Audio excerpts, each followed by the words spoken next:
అందుకే నేను ఒక మాట చెప్పాను, ఈ 1,18,000 ప్రింట్ అయినాయి, అయినా పర్వాలేదు, తప్పులుంటే వారుగా పెట్టేయండి. మళ్ళీ ప్రింట్ అంతా కూడా చేసి కొత్త పాస పుస్తకాలు, ఎక్కడా తప్పు లేని పాస పుస్తకాలు ఇచ్చే బాధ్యత మీది. ఒకవేళ అలాంటి పుస్తకాలు ఇస్తే వాళ్ళపైన కఠిన చర్యలు తీసుకుంటానని మరొకసారి మీ అందరికీ హామీ ఇస్తున్నా. కాబట్టి మిమ్మల్ని నేను కోరేది, ఇలాంటి ఒక ఉదాత్తమైనటువంటి దీనికి నేను శ్రీకారం చుట్టాను.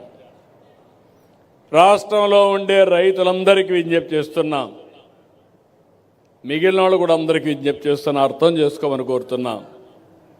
ప్రభుత్వం అనేది వివాదాలు సృష్టించడానికి కాదు, వివాదాలు పరిష్కరించడానికి. ఒక్క సర్వే రాళ్లపై ఆనాటి ముఖ్యమంత్రి బొమ్మ కోసం 660 కోట్లు ఖర్చు పెట్టాడు. ఆ 660 కోట్లు పెడితే ఒక మెడికల్ కాలేజ్ రెండో ఒకటి అయి ఉండేది కదా, ఎందుకు పెట్టలేదు? ఇంకొక పక్కన పట్టాదారు పాస పుస్తకాల పైన ఆయన ఫోటో వేసుకోవడానికి 22 కోట్లు ఖర్చు పెట్టాడు. ఈరోజు మీరు ఒకసారి చూస్తే 77 లక్షల సర్వే రాళ్లపైన ఆయన ఫోటో ఉంటే మళ్ళీ క్లీన్ చేయించా. ఎందుకంటే చాలామంది ముందుకు వచ్చారు, మా భూమి తెల్లవారితో నిద్రలేసి ఈయన ముఖం చూడడం ఏంటి అని అంటే, మళ్ళా నాకు ఆ క్లీన్ చేసే బాధ్యతకు అదనంగా ఖర్చు. ఏం చెప్పాలి తమ్ముళ్ళు? ఇవన్నీ కూడా పూర్తి చేశాం. ఈరోజు ఇవన్నీ చేసి తప్పులు నేరాలు ఎక్కడా లేకుండా, ఇంకొక పక్కన ఈరోజు 17,000 గ్రామాల్లో ఈ కార్యక్రమాన్ని స్టార్ట్ చేశాం.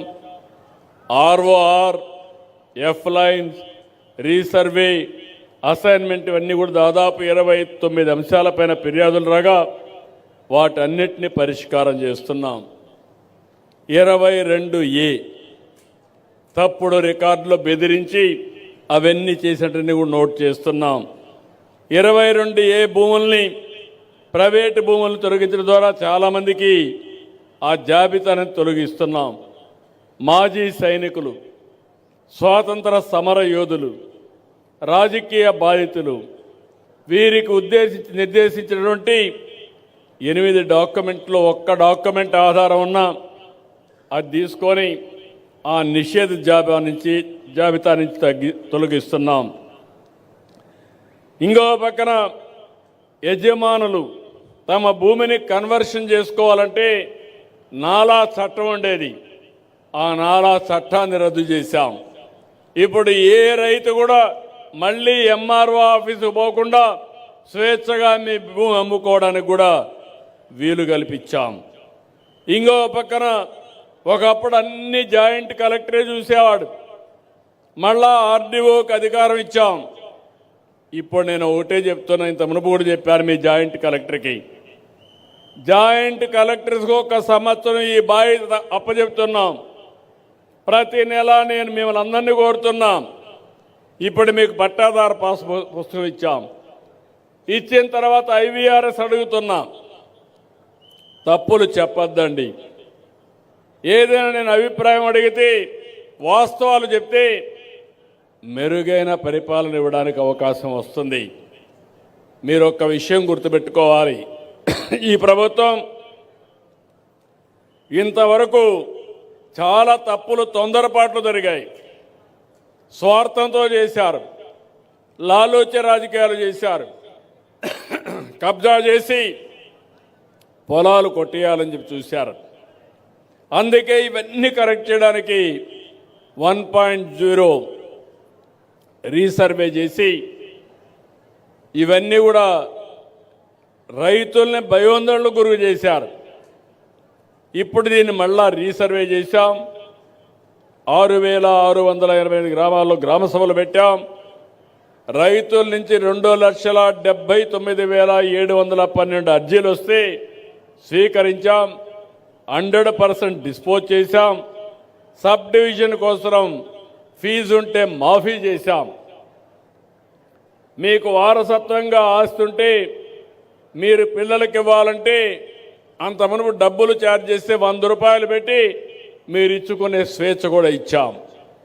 ఎక్కువ ఉంటే 1000 రూపాయలు పెట్టి బాగా తగ్గించి ముందుకెళ్ళాం. ఇంకో పక్కన నేను మిమ్మల్ని అందరినీ ఒకటే కోరుతున్నాను, ఈరోజు మీలో ఒక ఆలోచన రావాలి. చిన్న చిన్న తగరాదులు పెట్టుకుంటున్నారు మీరు. అన్నదమ్ములు, తల్లి కొడుకులు, తల్లి కూతుర్లు ఒక సెంటు విషయంలో గొడవపడి పోలీస్ స్టేషన్కి పోతున్నారు. దీనివల్ల నష్టపోయేది మనమే, గౌరవం పోయేది మన కుటుంబాంది. మన బంధువుల మధ్య ఉండే తగరాదులు కూడా మనం పరిష్కారం చేసుకోలేకుండా నేను ఎక్కడ పోయినా నాకు ఇచ్చే పరిస్థితికి వస్తున్నారు.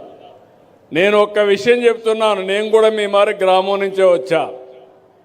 నేను చిన్నప్పుడు మా నాన్నకు ఒక మాట చెప్పా, దాయాదుల మధ్య బంధువుల మధ్య పొలాల మీద గట్ల కోసం మనం కొట్లాడుకోవడం కరెక్ట్ కాదని. ఒక 5 సెంట్లు పోయినా పర్వాలేదు, కానీ ఆ 5 సెంట్ల కోసం పోలీస్ స్టేషన్ పోయి కోర్టుకు పోతే మన శక్తి అంతా పోతుంది, మనశ్శాంతి ఉండదు, మన జీవితం నరక